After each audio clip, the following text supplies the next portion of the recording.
Hello everyone. Today is the 19th of my life story, Father, Son, and Violin. It's the first high climax of this book. I just try to control myself, okay? Try to not use any teacher, okay? I do my best. I hope you can do it too.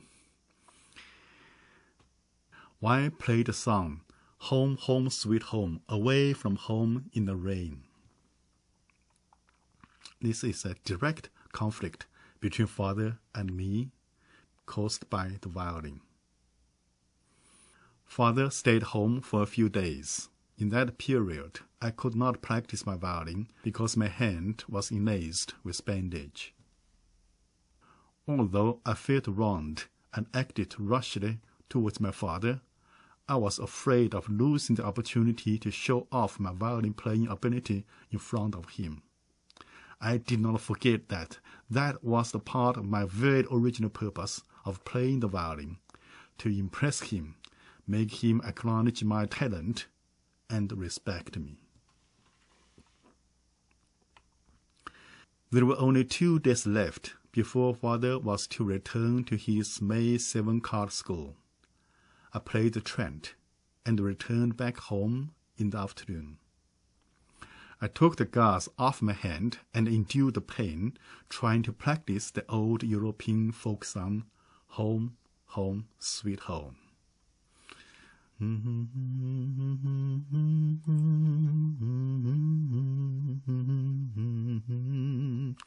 I'll play it later. I stood by the window, peeking outside all the time, expecting Father to show up while I practiced the violin. A surge of satisfaction gushed from my heart when I imagined the surprised face of my father. At last, I saw my parents walking towards home. I quickly moved to the back room lest Father realized my intention to show off. I forgot the pain as I concentrated all of my technique and music feeling on playing the song, Home, Home, Sweet Home. Perhaps I was too excited. I could not keep my bow from trembling. I dreaded so much the thought of being laughed at by him. The door, pushed open. Hastily, I asked to be excused. I did not do well. I do it again. My father was certainly surprised, though not the way I had hoped. He did not appraise me, nor criticize me, but uttered very seriously with his eyebrows wrinkled, "What nonsense are you doing?" "Not nonsense." I was still in my intoxicated mood. "It's a European song called Home." "What sweet home?" Father did not wait for me to finish my explanation. Obviously, he wanted me to know that he knew the title, Home, Home, Sweet Home. Then he fixed his eyes on my hand-copied violin method Hormann on my bed. Just then, I started to realize that this thing could go wrong. I used my buttocks to cover the Hormann by sitting on it. But that was too late. Father not only seized the Hormann, but also found the music records I picked up from Teacher Nao's trash dump. Father quickly glanced all of these things and jarred. "Where did you get all this rubbish from? Mozart, Beethoven, Liszt, Tchaikovsky? All the bourgeoisie nonsense." Originally, I wanted to impress my father, but now was being impressed by my father, since he could recite so many great names so smoothly. He should be bourgeoisie enough himself. Wrong? Father took my handwritten copy of Hormann and the records to the front room and slammed them down on the dinner table like a booty. Oddly, his anger was not towards me, but directly to my mother. He demanded, "Look what he's doing at home. Why haven't you done something to stop him?" Mom looked unconcerned. She replied, "He never listens to me. What could I do? I know it's noisy, the neighbors complain a lot, but he's a member of the school Mao propaganda team. His plain handling has not cost the family very much. Why not let him be?" "Comrade," Father paused, perhaps not finding the appropriate vocabulary to criticize Mom. He swallowed his mouthful phlegm, changed posture, and continued his bureaucratic jargon. Money, money, money. All you know is money. Where has your class consciousness gone? Father started to turn the pages of my handwritten Holman. Look, look. Aida, Karaman, Sarilade. How could he learn all this if no one taught him? This is a new tendency of class struggle happening in our family, and it is a concrete phenomenon of the capitalism fighting with us for the next generation. Very serious. All right, I'm no good at educating him. I entrust you to do the job, totally, entirely, and completely. He's your son too. Mom poured out her chagrin. You are never home. I have to work at the same time to take care of the kids, all of them. They're eating, drinking, shitting, sleeping, and going to school, etc. When have I got time to look at his bean sprouts? Means the music notes. This is bean sprouts. Now you're home. You do whatever you like. Mother's speech shut Father up. Therefore, he diverted his spell, pointing it directly at me. Very sternly, he interrogated me. Give me a black and white answer. Where is this rubbish from? From a rubbish place, I intended. The old ginger is always more spicy than the young. By the end, Father found out the Holman was from Ma Xiao Mao and the records were from Teacher Lao. He wrapped the Holman and the records up together with a few used newspapers and was about to walk out. Where are you going? It's supper time. Mom tried to stop him. This is far more important than eating, Father said to Mom and then to me. You, come to the school together with me. I'm not going at supper time. There's nothing more important than eating. The good health is the capital of revolution. Our representative Chuan always reminds us. I rejected my father.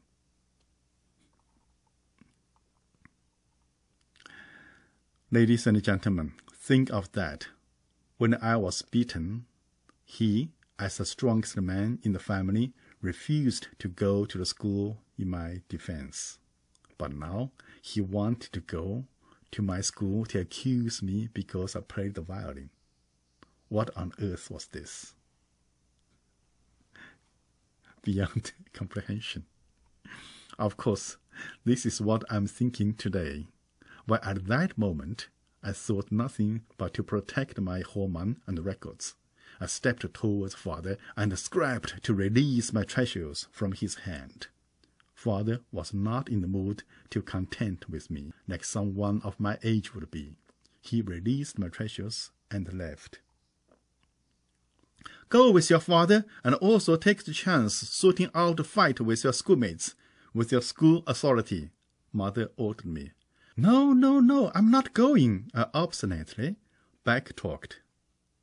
You, trouble-making son! You, stubborn little devil! Mother's pinching and beating on my wounded body turns those spots from blue to red again. For worse was when he started to grab my treasures out from my hands. To me, being beaten by Mother was an everyday meal that I was very much used to, but to take my music away from me was something absolutely intolerable. Mother made her best endeavor to pull my Holman. I desperately clung to it, not to letting go.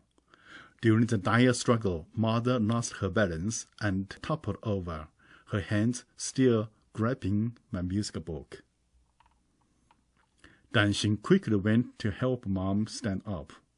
My 8-year-old baby brother rushed out, shouting loudly towards Father. Baba, come back! The number 2 is beating Mother! Seeing Father was turning, the baby swooped in on me like a little lion, opening his mouth and biting my arm.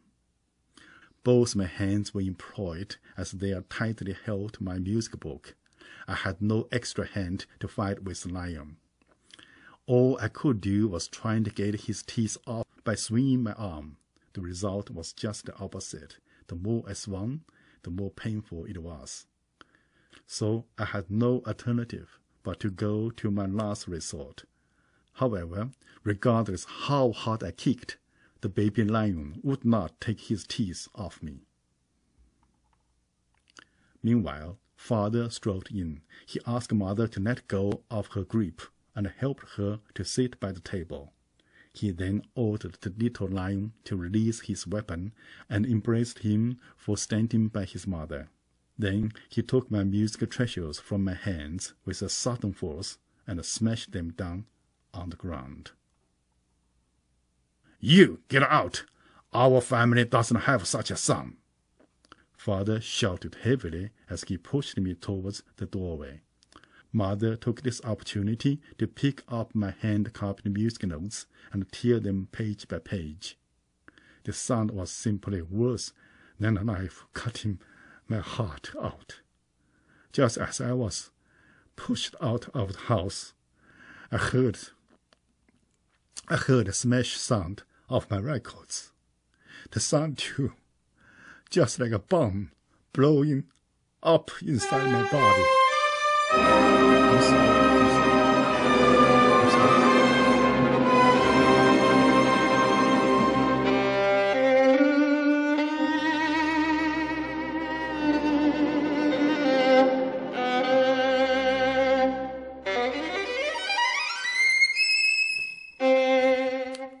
I was outside of my house, away from my family, peeking through the window, and saw my baby brother bringing a bed wetting basin. Mom put all the torn pieces into the basin. Father lit a cigarette with a match, and quickly passed the leftover burning match to Mom. Mom did not catch it, but rather pushed Father's hand. The match dropped into the basin. Instantly, the red terror growing. That was how I saw my handwritten hormone. My months' painstaking effort, that hard work day and night, stroke by stroke and page by page. That hard work day and night, stroke by stroke and page by page, emotions, my joy and my love burning to ashes in front of my eyes. I yelled with all my strength, "Stop, don't!" But nobody heard the sound but me as I bit my lips so tightly it started to bleed. My brother Danshin witnesses the whole process. He was in a state of shock and stood there with his mouth half open. I waved hands to him, the only person in the family I might turn for sympathy. Danshin took the hint and quietly moved to the back room. I quickly ran to the back door. Without asking, Danshin opened the back door with my violin in his hands. "You come in now! You will be dead! Take your stupid thing with you and run!" Before I could even show my appreciation, Danshin shut the door with an angry statement. "They burnt my foreign folk song 200 book too. All your fault." I held my violin and ran straight to the Xiangjiang River. The flowing river water brought me back to my childhood.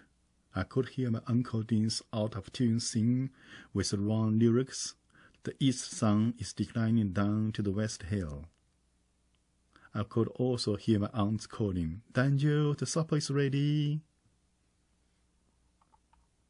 Talking about supper, a band started to play in my stomach, and the salt water gushed into my mouth. It started to rain. I'm not making a movie. The rain really poured down, and was getting heavier and heavier. Though I was very cold, I had to take off my overcoat to wrap up my violin. I hid myself under the extended eave of a storehouse. To suffer from cold and hunger under a roof to cover my head was a literal and vivid depiction of my situation. It turned to complete dark. The rain was getting generally weaker. I left the river bank and walked subconsciously towards home. "If you could go home, why run out in the first place?" a voice asked me. "If not home, where else can I go?" I replied to that voice, rascally. When I reached the railway where I used to practice my violin near home, I stopped, not because I was too tired, but too afraid, and of course did not want to lose face. Looking at the faint light from that home window, I was trembling from incomparable cold. The rain finally stopped. I sat on the railway track, and my rain-soaked body began to feel the pain of my schoolmates' punches, mother's nail marks, and little brother's bite marks. I need to do something to anesthetize my body. I opened my violin case. With my shivering hands, I played the unfinished song, "Home, Home, Sweet Home."